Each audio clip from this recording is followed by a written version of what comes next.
The Last of Us Season 2 Episode 4. I was having such a good time with this one, for the most part. There's so much to love. Brilliant opening scene and little storyline with Isaac in general. Great suspense with the WLF guards, and that just then keeps building and building and building and building. Dina is super intriguing throughout this episode, seeing her conflicted look early on and just letting that internal struggle building in the background every scene. If you're going to have a character reveal they're pregnant, I think this is the way to do it. Get the audience intrigued. We know there's something Dina needs to say, is struggling to say. We're waiting for it. Come on, Dina. So when she finally does say it, it feels like a release of tension. I'll be honest, I did wonder if she was pregnant because someone hinted that kind of subtly in a comment on my last video, but I thought she was going to say, I need to turn back. I thought this was going to be her leaving. Look, there's a lot to discuss both meaning-wise and also the strange mix where on the one hand this is my favourite episode of the season and on the other it's the most disappointing. We're going to discuss all of that starting with Isaac.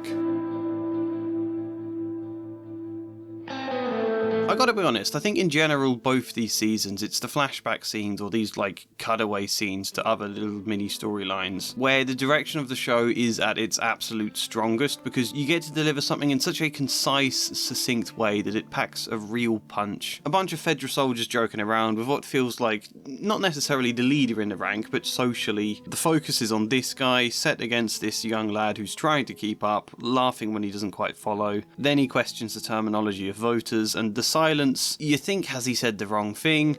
Then in wallops Isaac here that the camera had been deliberately hiding until now. That's great progression in the dialogue here. And the build of tension then, where you worry they're heading into a trap, and then no, Isaac turns on the soldiers, and it all makes complete sense because within a couple of minutes we've understood exactly what he means when he calls them all Greenbergs. The only variable is this young lad who does such a great job with his eyes of looking like a deer in the headlights. Isaac gives him a choice, but of course it's not really a choice. I love the sort of numb rage he has as he does all of this. Does this feel like the moral fight here? Isaac's not wrong, no, but he looks more resigned to what he's doing rather than someone passionate about a cause, you know? And then you get another scene 11 years later and again it makes total sense. Yep, Isaac hasn't really achieved anything. He was resigned to lose himself to a cause that mattered, only the cause itself lost its way. It was a Fedra soldier punching down on the WLF, now he's a WLF soldier punching down on the Seraphites. Fedra and the WLF look exactly the same here. And he always wanted these Moviel pans to impress women, and then just because it was all he has for ambition, and then he gets them and uses them for something they're not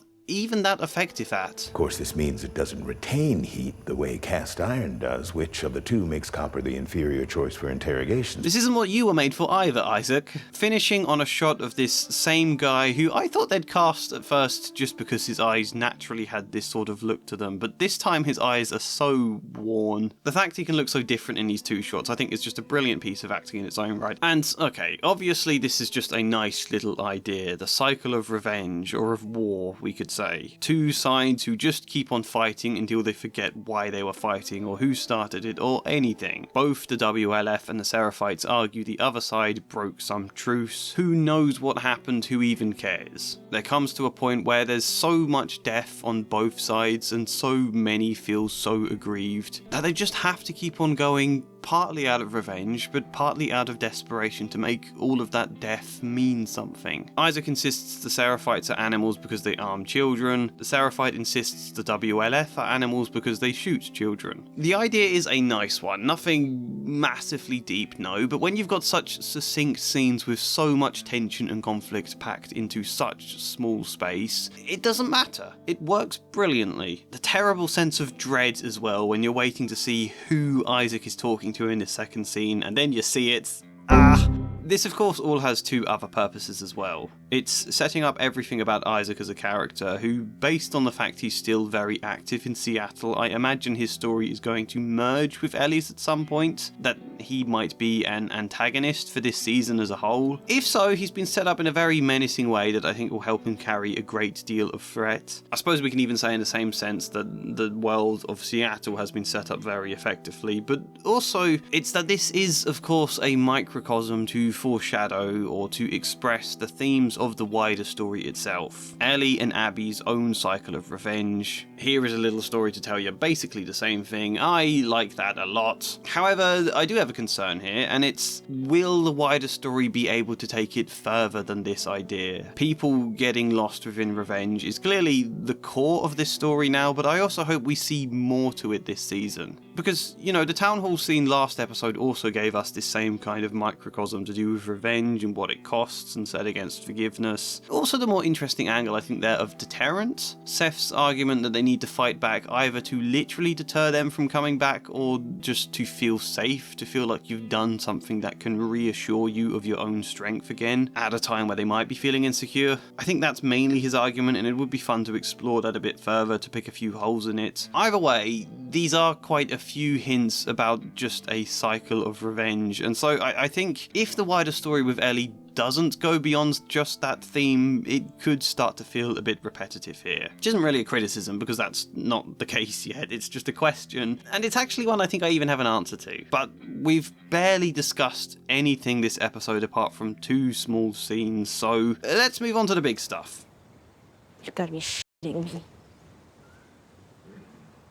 Yeah, let's go. Oh, you better believe it's World Anvil. They are sponsoring this video, they are offering you 51% off, and they are an online tool for building worlds, you may have guessed. But also creating characters, designing and managing campaigns for all sorts of different games. My best friend uses it for D&D, but there's lots of other games. You can use it for planning your stories, writing your stories, working on all sorts of creative projects. For me, it is my novel. I need a tool like this, otherwise I am far too chaotic. We're moving flat soon, and I literally have 6 cardboard boxes full of random sheets of A4 paper I've written old ideas on. Pre-World Anviled me was a nightmare. So with something like this, not only can I keep everything organised, keep it all in one place, be able to easily edit things, but I can create timelines, I can create hyperlinks branching off specific characters or articles, or a billion other things that just make it so much easier to find stuff. Planning things can be hard, especially when there's so much to do, but having all of these tools to help visualize it, to help split everything down into specific points, articles one at a time, it helps immensely. I'm not going to show you because it's a secret, but I've created different bio pages for all of the characters in my world, even the minor ones, which house they live in, what their job is, who they're friends with, who they hate, what different beliefs they have or opinions about events that go on in a book, or whatever. So, World Anvil is great. I hope you can hear my passion, and if you desire, if you crave. If you call to the heavens for a 51% discount, then use the code TREE, or click the link in the description, or the pinned comment, or if you just want to try out the free version, then go for that. You know, there's no time limit on it. Test it out for as long as you want. World Anvil.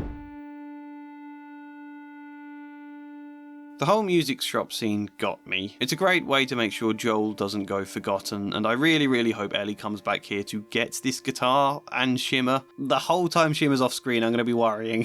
But I like the shyness to Ellie singing. I like Dina crying. Is she crying in pain for Joel? Is this fear for Ellie? Is this concern about her pregnancy? I personally think it could be the recognition that their newly blossoming, young, free romance is already forced to turn into something more serious. But it doesn't really matter. I like how it's left ambivalent, and I think that adds to this general build of internal conflict in Dina. The second I realised she was singing Take On Me, I felt it whack in my chest, because that was one of my favourite scenes from season 1. It made me kind of sad to think that Ellie might be thinking of Riley here, and suddenly what's going on between Ellie and Dina clicked into place for me. Or at least what I'm predicting. Ellie will not want the same ending again as she had with Riley. She will not want Dina to die. She is going to make Dina turn back. Which is the reverse of how I was imagining things last episode. I said that video, for the sake of trajectory, for the sake of Ellie losing herself more in this quest, Dina will need to not be here. And I wondered if she will either die or fall out with Ellie and go back because, like, Ellie was being too tunnel visioned about Abby and about revenge. Instead, though, it seems to be the survivor's guilt for Ellie. She would give her arm for Dina. She would give more than her arm for Dina and her baby. Ellie has been very reckless this show, and again this episode, it's Dina who has to keep reining her in, and we know why she's so reckless. We've talked about this before. Ellie is subconsciously flirting with her own death, I guess is the more monetization-friendly way to say it. Not consciously wanting to die, but also putting herself in harm's way, and if it happens, oh well. She even kind of says as much this episode. A lot of times I wish this wasn't true. I'm gonna wake up exactly as I am right now.